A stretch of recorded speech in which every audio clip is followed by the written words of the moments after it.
They mocked him. They killed him. But they didn't know his death would start a revolution.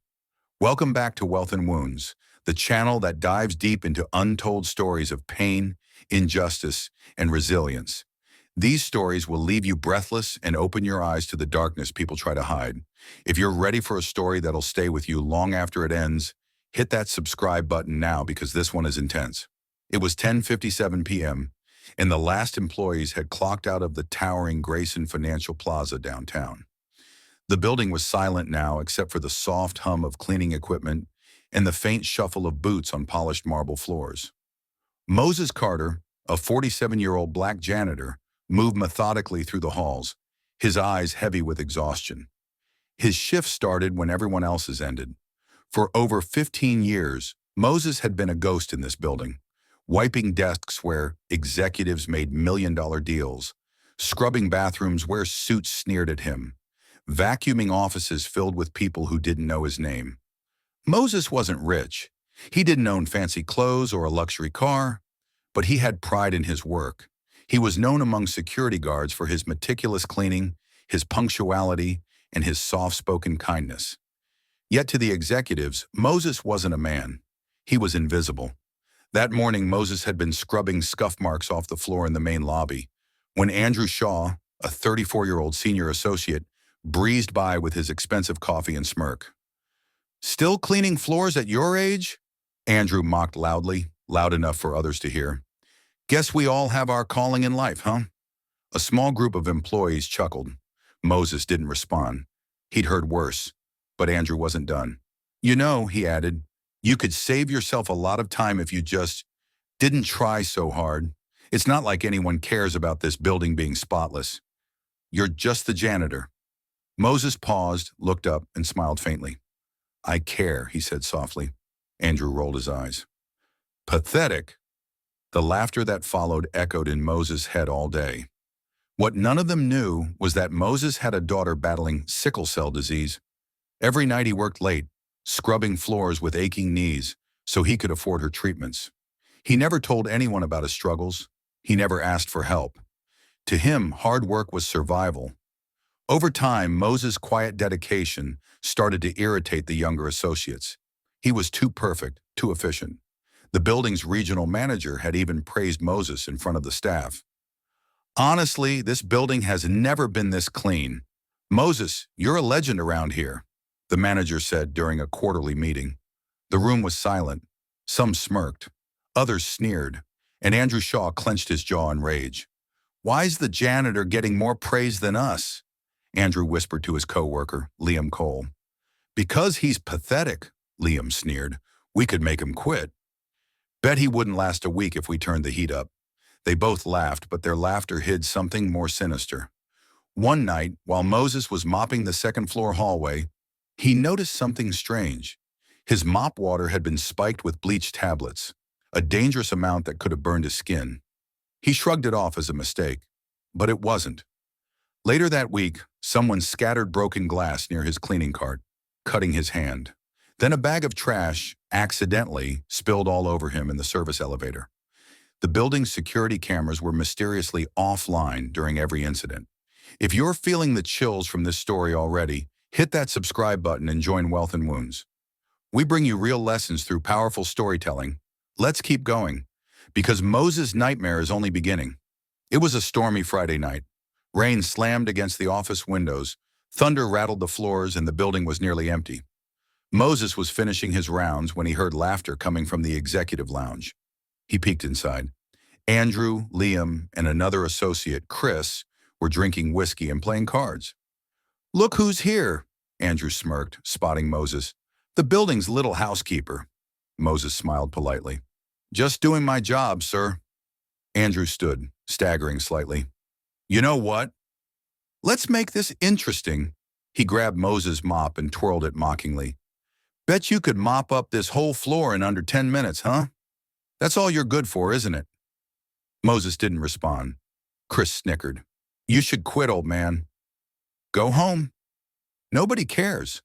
Moses turned to leave, but Andrew blocked the doorway. "You think you're better than us, don't you?" Andrew hissed. "With your little work ethic and your fake smile?" You think we don't see how management praises you? Moses shook his head. I'm just doing my job. Yeah, Liam said, standing up. And maybe tonight we'll teach you your place. It happened fast. Andrew shoved Moses hard against the wall, sending his cleaning supplies clattering to the floor. Stop, please, Moses cried out. But the men laughed. They shoved him down, kicking him as he struggled to get up. Chris grabbed Moses by the collar. Quit this job, or you won't walk out of here alive. Moses tried to crawl toward the door, but Andrew stomped on his hand. The thunder outside drowned out his screams. By the time the storm passed, Moses was gone. The next morning, building security found Moses' body in the janitor's closet. His death was ruled an accidental fall. Andrew, Liam, and Chris acted shocked, even attending the company's memorial service for Moses. They patted themselves on the back, thinking they'd gotten away with murder. But they didn't know that someone saw everything. Grace Taylor, the same elderly accountant who often stayed late, had been in the building that night, quietly working in her office. Through a crack in her door, she saw the attack unfold. She was too terrified to intervene, but she'd recorded part of it on her phone. For days, she stayed silent, fearing retaliation. But the sight of Moses' broken body haunted her. Finally, she gathered the courage to go to the police. Detectives reopened the case. Grace handed over her video footage showing Andrew and his friends assaulting Moses.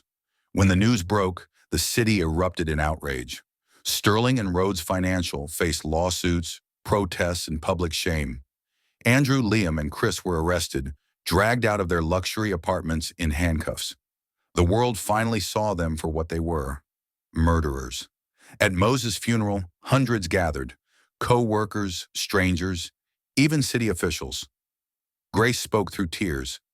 Moses was invisible to so many, but he was kind. He was a father. He was a man who deserved respect, and his death won't be in vain. The city passed the Moses Carter Workplace Protection Act, ensuring that janitors and custodial workers would receive better safety measures and legal protections. Moses' daughter, Nia, was given a full scholarship in his honor. But Andrew wasn't done. From his jail cell, he made a call. "You think this is over?" he whispered to someone on the other end. "You have no idea who's protecting us. We'll walk free, and then we'll finish what we started." That night, Nia returned home to find a note slipped under her door. "Your father's death was just the beginning." The courtroom smelled faintly of stale coffee and expensive cologne. The three men accused of killing Moses Carter, Andrew Shaw, Liam Cole, and Chris Daniels, sat smugly at the defendant's table. They wore perfectly pressed suits, their faces clean-shaven, their hands folded like choir boys. The trial was the talk of the city. News outlets called it the case that shook Sterling and Rhodes. Nia Carter, Moses' daughter, sat in the front row, her hands trembling in her lap. She was just 19, still grieving, still trying to understand how her father's quiet, hard-working life had been snuffed out so violently. Her aunt placed a comforting hand on her shoulder. "Stay strong, baby." But Nia's eyes weren't on the judge. They were on Andrew. He was smiling. The prosecution had solid evidence. Grace Taylor's phone video showing part of the attack, plus audio from security cameras that hadn't been fully wiped. But Andrew's defense team was powerful. Sterling and Rhodes had hired one of the top law firms in the state, a team known for bearing inconvenient truths. "Ladies and gentlemen of the jury," the lead defense attorney said smoothly, "this was a tragic accident." Mr. Carter slipped and fell. The footage is blurry, incomplete, and does not prove beyond a reasonable doubt that these young men harmed him. Nia's stomach turned. Day after day, she watched her father's name dragged through the mud. The defense painted Moses as clumsy, mentally unstable, and even suggested he had health issues that caused his death. When the defense attorney said, "It's tragic, but Mr. Carter was just a janitor," Nia nearly screamed.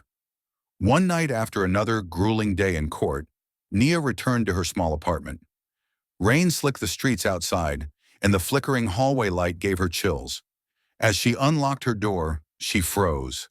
A white envelope was taped to it. Inside was a single piece of paper. "Drop the case, or you'll end up like your father." Nia's heart pounded. She rushed inside, locking every bolt, shaking as she dialed the police. But when officers arrived, they barely glanced at the note.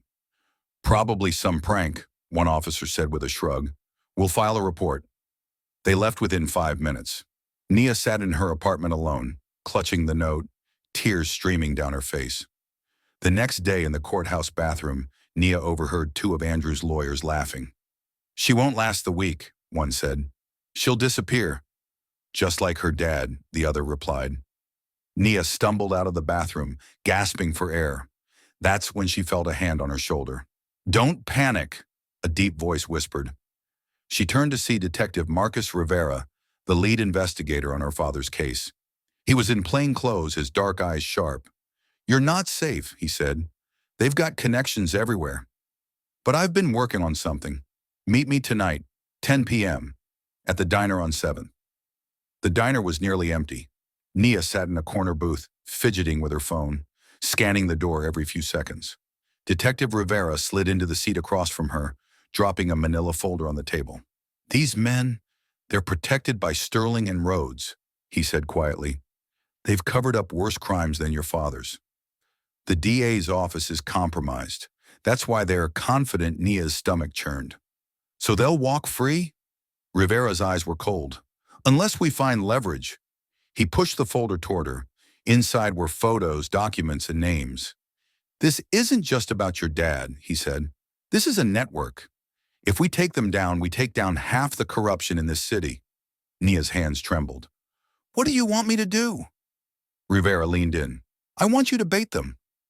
2 nights later, Nia was sitting in her father's old beat-up car, parked near the office building where he worked.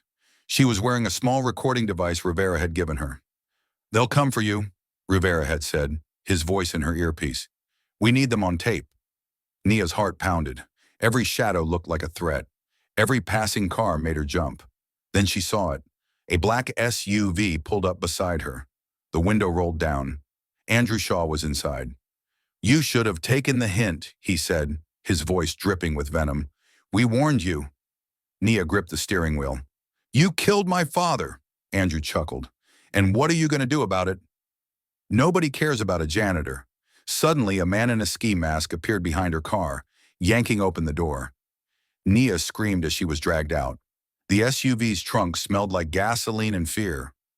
Nia was blindfolded, her wrists bound. She could hear Andrew and Liam laughing in the front seat. "Just dump her in the river," Liam said. "Make it look like a robbery." Andrew chuckled. "She should have stayed quiet." Nia's heart raced. She prayed Rivera was tracking her. Suddenly, the SUV screeched to a halt. Gunshots rang out. "Get down!" a voice yelled. Nia felt strong arms pulling her from the trunk. She tore off her blindfold to see Detective Rivera crouched behind a car, his gun drawn. "Move!" he shouted. They ducked behind cover as bullets shattered windows. Andrew and Liam fled into the night, their SUV screeching away. Rivera got Nia to safety, but his face was grim. "They won't stop now. They'll come harder." Later that night, Rivera took Nia to a safe house. "You need to see this," he said, opening his laptop. On the screen was security footage from months earlier, grainy but clear enough to see Andrew and Liam talking to a man in a suit. "That's Richard Sterling," Rivera said, "CEO of Sterling and Rhodes. He ordered the cover-up, and your father wasn't their first victim." Nia's jaw dropped. "They killed others," Rivera nodded. "Anyone who threatened their power." Nia felt rage boil in her chest. "Then we take them all down." Rivera smirked grimly. "Welcome to the fight." The next morning, the news broke. Andrew and Liam had been arrested again, this time for kidnapping and attempted murder. But Sterling wasn't touched. He had too much money, too many connections. At Moses' memorial vigil, Nia took the microphone, her voice shaking. "My father was not invisible. He was not disposable. He was a man who worked harder than anyone in this building, and he was murdered for it. I will not stop until every single person who covered up his death is brought to justice." The crowd erupted in applause. Sterling watched the live stream from his penthouse, his expression dark. "She's becoming a problem," he muttered to his assistant. "Handle it." That night, Nia returned to the safe house. Rivera was supposed to meet her there. But when she unlocked the door, the lights were off. "Detective?" she called out. Silence. Then she saw it. Rivera's badge. lying on the floor in a pool of blood. Before she could scream, a figure stepped out of the shadows. Richard Sterling. "Your father was a good man," he said calmly, "but you're in way over your head." A cloth was pressed over her face. Darkness swallowed her. What happens to Nia next? Will Sterling finally be exposed, or will his empire crush her before she gets the chance? Drop your predictions in the comments, smash that like button, share this video, and subscribe to Wealth and Wounds, because part 2 will leave you speechless.